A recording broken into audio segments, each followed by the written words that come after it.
मी म्हटलं होतं ना 30 तारखेला पाऊस चांगला जोरात होईल, तर आज 30 आणि 31 तर तारखेतल्या सर्व शेतकऱ्याला सांगू इच्छितो की आज मध्ये महाराष्ट्रामध्ये विशेष मध्ये आम्ही परभणी जिल्ह्यात म्हणून खास करून आमच्या परभणी जिल्ह्यातल्या शेतकऱ्याला सांगू इच्छितो की आज परभणी जिल्ह्यामध्ये दुपारनंतर रात्री त्याला चांगला जोराचा पाऊस, शेतातून पाणी निघणारा पडणार आहे, काही काही ठिकाणी मुसळधार पाऊस पडणार आहे. म्हणून परभणी जिल्ह्यातल्या शेतकऱ्यांनी अंदाज लक्षात घ्यायचा. खास करून सांगायचं झालं तर जे वंचित भाग होता आमचा परभणी जिल्ह्याचा, परळी, वैजनाथ, सोनपेठ, इकडं गंगाखेड, त्या भागामध्ये पूर्णामध्ये आज तिकडल्या पट्ट्यामध्ये मुसळधार पाऊस पडणार आहे. म्हणून हा अंदाज त्या शेतकऱ्यांना लक्षात घ्यायचा. सांगायचं झालं तर बीड जिल्ह्यातल्या शेतकऱ्यांसाठी आनंदाची बातमी. बीड जिल्ह्यात देखील आज आज ह्या 2 दिवसामध्ये 30-31 तारखेला चांगला जोराचा पाऊस पडणार आहे. म्हणून बीड जिल्ह्यासाठी आनंदाची बातमी.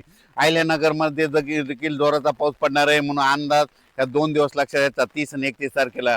त्याच्यानंतर सोलापूर जिल्ह्यासाठी आनंदाची बातमी. धाराशिव जिल्हा, लातूर जिल्हा आणि सांगली जिल्हा ह्या 4 जिल्ह्यामध्ये आज देखील म्हणजे 30 आणि 31 तारखेला जोराचा पाऊस पडणार आहे. म्हणून अंदाज त्यांनी देखील लक्षात द्यायचा.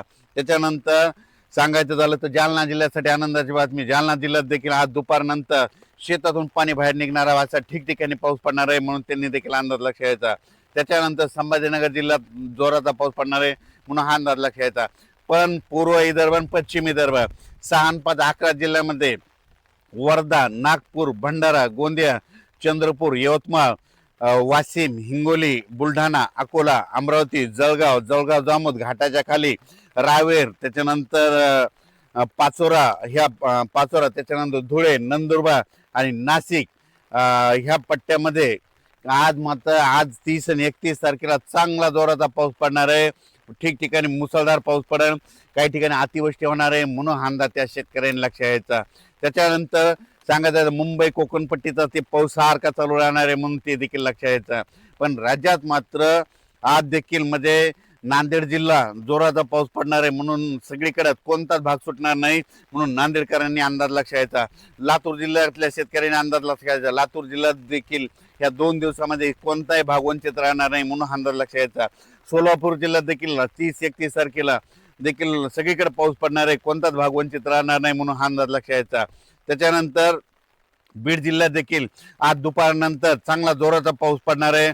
म्हणून हा अंदाज लक्षात 2 दिवस. आणि राज्यातल्या सर्व शेतकऱ्याला सांगितलं, बऱ्याच शेतकऱ्याचे फोन आले आणि टेक्स्ट मेसेज पडला की हे पाऊस कधी कमी होणार आहे.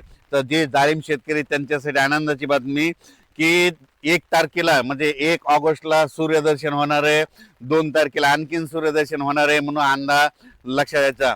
त्याच्यानंतर 1, 2, 3 ऑगस्टला देखील राज्यात सूर्योदय असताना काय होणार आहे, स्थानिक वातावरण तयार होऊन ठिकठिकाणी मराठवाड्यामध्ये देखील पाऊस पडणार आहे. म्हणून अंदाज लक्षात घ्यायचा.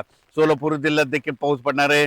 म्हणून अंदाज लक्षात घ्यायचा. लातूर जिल्हा, बीड जिल्हा, जालना जिल्हा, संभाजीनगर आणि विदर्भ ह्या पट्ट्यामध्ये 1, 2, 3 मध्ये स्थानिक वातावरण तयार होऊन 1, 2, 3, 4 ऑगस्ट पर्यंत पाऊस पडणार आहे. म्हणून अंदाज लक्षात घ्यायचा. ज्या जिल्ह्यात अतिवृष्टी होणार आहे, मुसळधार पाऊस पडणार आहे, त्या जिल्ह्यात सांगतो. पण ते संपूर्ण जिल्हा धरणार नाही, फक्त काही भागात धरणार आहे. म्हणून त्याला ते जिल्ह्याचे नाव सांगतो. परभणी जिल्ह्यात देखील ह्या 2 दिवसात आज आणि उद्या मुसळधार पाऊस पडणार आहे. सगळीकडे नाही पडणार, फक्त काही भागातच पडणार आहे. म्हणून अंदाज लक्षात घ्यायचा. बीड जिल्ह्यात देखील मुसळधार पाऊस पडणार आहे. जालना जिल्ह्यात देखील मुसळधार पाऊस पडणार आहे. त्याच्यानंतर जळगाव जिल्ह्यात देखील पडणार आहे. धुळे, नंदुरबार, नाशिक, त्याच्यानंतर इकडं बुलढाणा जिल्ह्यात जास्त मुसळधार पडणार आहे. म्हणून अंदाज लक्षात घ्यायचा. त्याच्यानंतर अकोला, अमरावती, वाशिम, हिंगोली ह्या जिल्ह्यात देखील मुसळधार पाऊस पडणार आहे. नांदेड जिल्ह्यात देखील आहे. यवतमाळकडे देखील आहे. नागपूर, वर्धा, भंडारा, गोंदिया त्या परिसरात आहे. म्हणून हे लक्षात घ्यायचं. फक्त तुम्हाला सांगतो, मुसळधार पाऊस जिल्ह्याचे नाव जर सांगितलं परभणी जिल्हा, तर हे परभणी जिल्ह्यामध्ये 848 गावं येतं. तर 848 गावांमध्ये पडला नाही, फक्त जवळपास 30 ते 40 गावामध्ये पडेल. म्हणून हा अंदाज लक्षात घ्यायचा. म्हणजे सगळीकडे पडत नसतो. म्हणून हे लक्षात घ्यायचा. रिमझिमचा पाऊस तुम्हाला सांगू इच्छितो, महाराष्ट्रामध्ये आज सगळीकडेच पडणार आहे. म्हणजे ह्या आज 30 आणि 31 तारखेला सगळीकडे रिमझिम पाऊस चालू राहणार आहे. काही ठिकाणी शेतातून पाणी बाहेर निघणारा पडणार आहे. म्हणून हा अंदाज लक्षात घ्यायचा. आज देखील तुम्ही पाहू शकता, रात्रीपासून पाऊस चालू आहे, पण ह्याची स्पीड दुपारी 2च्या नंतर स्पीड वाढत जाणार आहे. म्हणून हा अंदाज सर्व शेतकऱ्यांना लक्षात घ्यायचा.